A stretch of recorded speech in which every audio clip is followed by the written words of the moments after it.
Today we're going to be taking a look at the cheapest way to get 14 cores in 2026.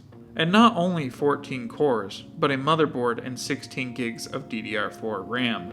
Now, this was a popular setup for many around a year ago when RAM was much cheaper. You could get these combos for under $60 like I did here. But a year later, does it still hold up with those increased prices? That's what we're going to find out today. Now, getting this unboxed, it looks absolutely sick. I wish they still made packaging like this. I mean, the artwork's a little cheesy, but it still looks so cool to me. Getting it unboxed here, it comes with everything you're going to need. The biggest difference between this combo and the one I bought in the past, besides the price, is that this comes with two 8GB sticks of RAM that we can run in dual channel instead of a single 16GB stick of RAM, and that will definitely make a huge difference. The CPU already comes pre-installed in the socket, so all you need to do is add the RAM into the proper slots, as shown in the background. I went with the cheapest possible CPU cooler just to keep the price of this build as low as possible. And yeah, it might just be the ugliest cooler you can pick, but I was very curious to find out if it could even handle this 14 core beast. And to go alongside with this combo, I picked up this brand new Asus RX 9060 XT 16GB. And this card looks very sleek and minimalist. But if you are wanting to keep the cost under $400 for the total build, I'd recommend picking up an RTX 2080 Super, like the one I got here for $180. I'm not using a case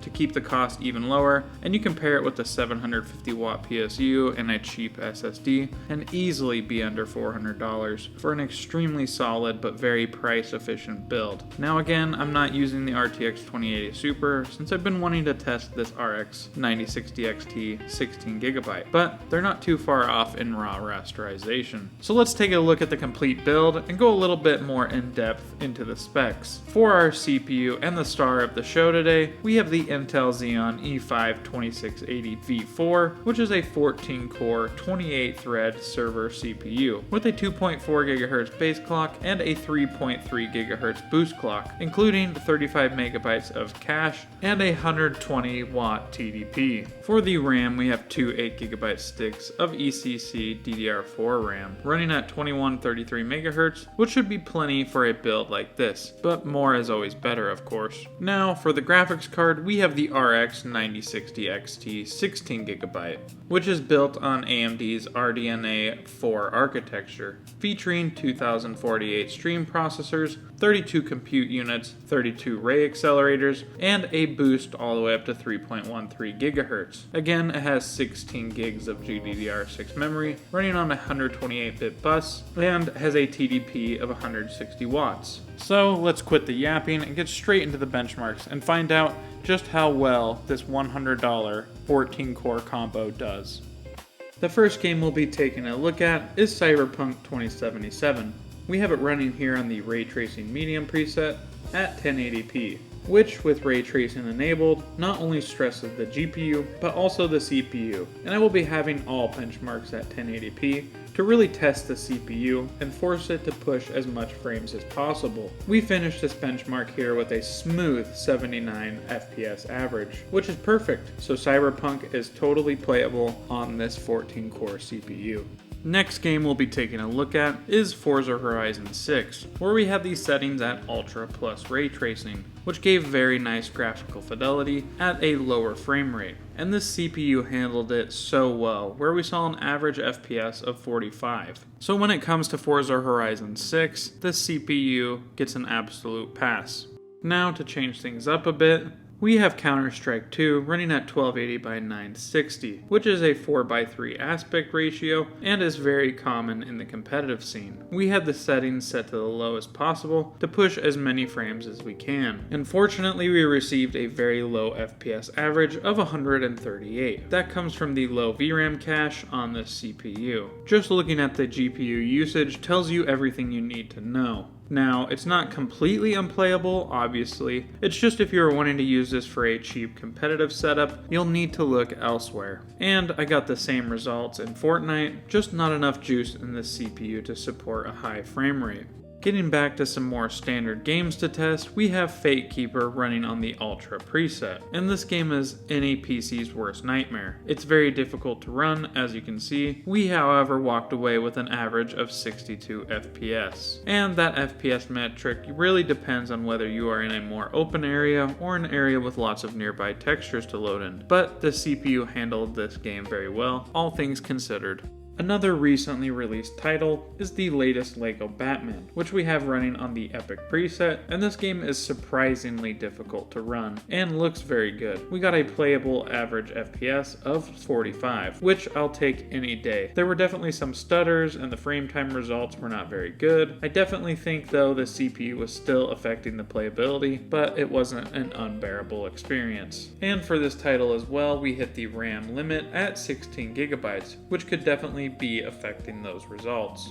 Here we have a great title for testing this CPU. We have Mount & Blade Bannerlord 2. Its massive battles involve lots of AI, physics, and animations. Thankfully, the game was designed to take advantage of multi-core CPUs. In the benchmark, we averaged 146 CPU FPS compared to 227 GPU FPS, showing that the CPU was a big bottleneck. Even so, 146 FPS is an impressive result for this older Xeon, and considering this CPU motherboard combo is only $100, it's not too terrible. But when it comes to this title, you're definitely going to be missing out on some frames using this CPU.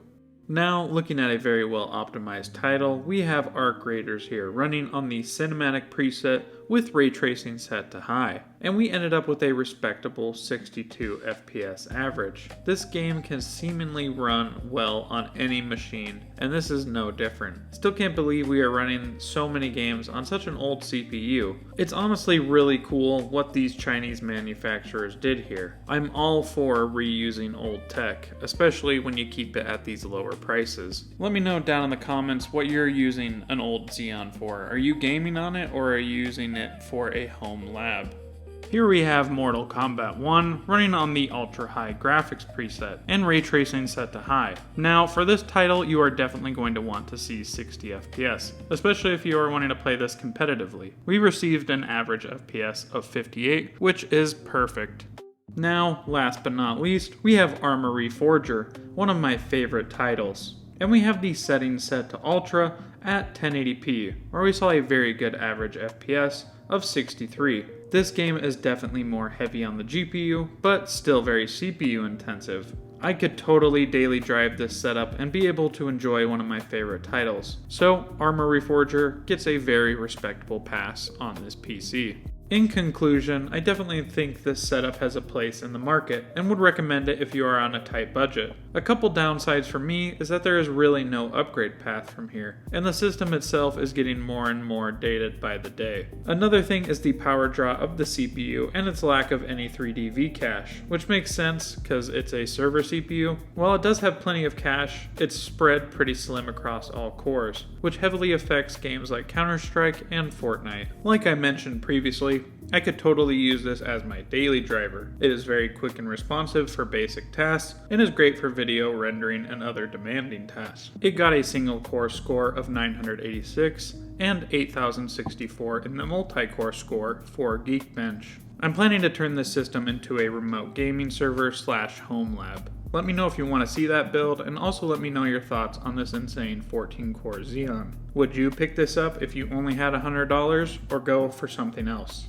I really do read every comment and take them into account. Thank you so much for taking the time to watch this video. I really do appreciate each and every one of you. And if you like this kind of content, feel free to subscribe. It helps a ton. I'll catch you in the next one.